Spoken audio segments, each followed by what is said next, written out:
Welcome to another board game review. Today I will be reviewing a game called Stone Age. This is the Dutch version, but it's exactly the same. So let's open up the box and see what we get inside. Now first of all, of course, you get a rule booklet, which does a pretty good job at explaining the rules. I had no problem learning the rules whatsoever. You get player boards, one for every player. You get the big board, which you'll use to play the game on. Looks like this. It has really nice artwork on it. Even the back is done, so that's a nice touch up. Really like the artwork on this one. It's comparable to the artwork that you'll find in Pillars of the Earth. Now, of course, you get goods. These are clay and wood, gold and stone, a bunch of dice, tokens to represent your food supplies, cards that you will be using to play the game, a player marker.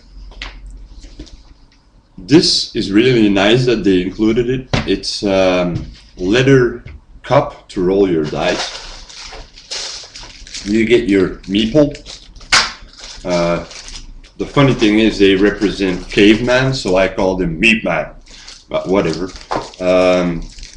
These are your tools that you will be using and huts that you will be building. Now I'm gonna go not into too much detail, but I'm going to explain briefly how the game is played. So let's place everything aside for a little while.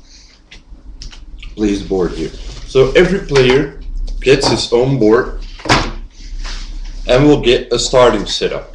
So the starting setup consists of 5 food. There we go. 5 food. And what else did we get? Of course, we get our meat man. So I thought in the start of the game you get 4 or 5, whatever. So let's say you get 4. So you place your 4 meat man on the board like that. You also get 2 markers, one to keep track of your score. We place that one on 0, and one to keep track of your foods. So at the start of every game you're gonna designate a starting player, and then the game will go clockwise to the next player. So what you can do on your turn is you can place one of your workers somewhere on the board. So let's pretend that we're playing a 4-player game. Up to 3 different players can take any kind of good.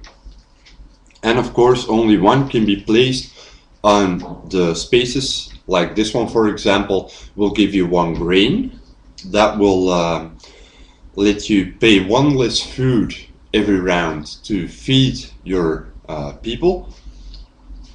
Then you have the hut, where you place 2 workers and they make a baby. Then you have the market, or whatever it is, where you can get your tools, and tools will allow you to well, let me explain this. First you can get 3 tools, and it will go first you get a tool of value of 1. I hope you can see this. First you get a tool with a value of 1, then you flip it over and it will turn into a tool value of 2. Once you've filled up all the 3 spaces with the 1s, then you turn them over and make them into 2s. This will allow you to turn them over to adjust your scores that you rolled on the die. Now, why is that important? Because, let's just take a couple of die here. Every round, you're going to be placing your workers. So let's say, for example, I'm going to place them here on the food track. Somebody else is going to place there on the wood pile.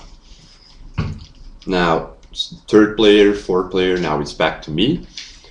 I'm going to place them, let's pretend nobody took the tools. So I'm going to take a tool, and then I'm going to place the two remaining ones on the wood. Now, when it gets to my turn, so I'm going to be the starting player. First off, I'm going to take one of my meat men back to my board, the one that was standing on the wheat field, and now the food supply goes up by 1. So I have to pay 1 less food. Now I'm going to take the one with the tool, so I get a number 1 tool, put it right here. Now I have 2 workers on the forest. So here on your board, it shows you how much you need to roll for certain things. If you're gathering for food, you will have to roll 2 to get 1 food. If you want to get wood, you have to roll 3. Clay 4, stone 5, and gold 6. So I place 2 workers. So I take 2 dice and put them into my cup and roll them. 5, 6, 7. I got a 7. So that's just enough for 2 wood. But let's say I got 8. I could now spend my 1 tool to get 9, which would give me 3 wood. So I would gather my 3 wood. Now, why are you gathering these resources? Well, first of all, you're gonna have these cards that are spread out. You have 4 different cards at any time, and the first card you're only gonna pay 1 good. It doesn't matter which good. Second card you're gonna pay 2, third 3, 4, fourth you're gonna pay 4 goods. But it doesn't matter which good you pay. So technically speaking, it's the most interesting to pay wood because that's worth the least. And then you're gonna have these huts, and these huts you're gonna place here, and these huts will give you victory points. So you're gonna be moving around the victory track. These cards will also give you victory points, but can give you extra bonuses. For example, here you have, I'm going to show this.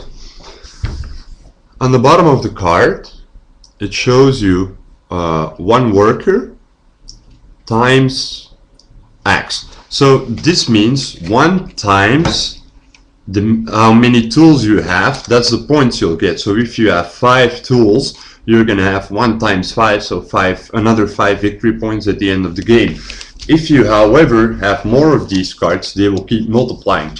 The same goes for this worker, but with the huts, and he will give you another 4 food when you take the card. This one is a little bit more complicated to explain. It's 1 time the meat man that you have, and on the top here you need to roll a die for every player. You need to roll 2 dice and take the amount of stone for the numbers that you rolled. So you also have cards that you can make set collections, like these 2 for example. Here you have the branch, and here you have a card, and the more you have, the more points they're going to be worth at the end of the game. So that's a mistake a lot of people make. If you play this game, you actually want to buy a lot of these cards because they will give you great bonuses.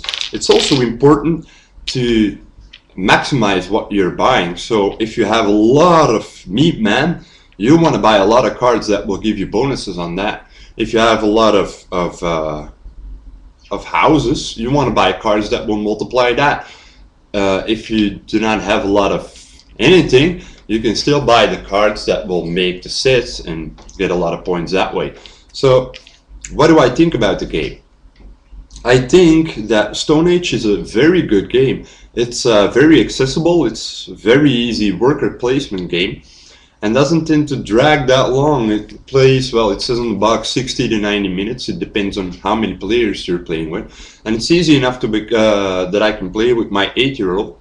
So believe me, it's not that difficult. I would really recommend this if you're into worker placement games. This is a great game, so it's worth checking out. So I hope you enjoyed the review, and hopefully I'll see you next time. Goodbye.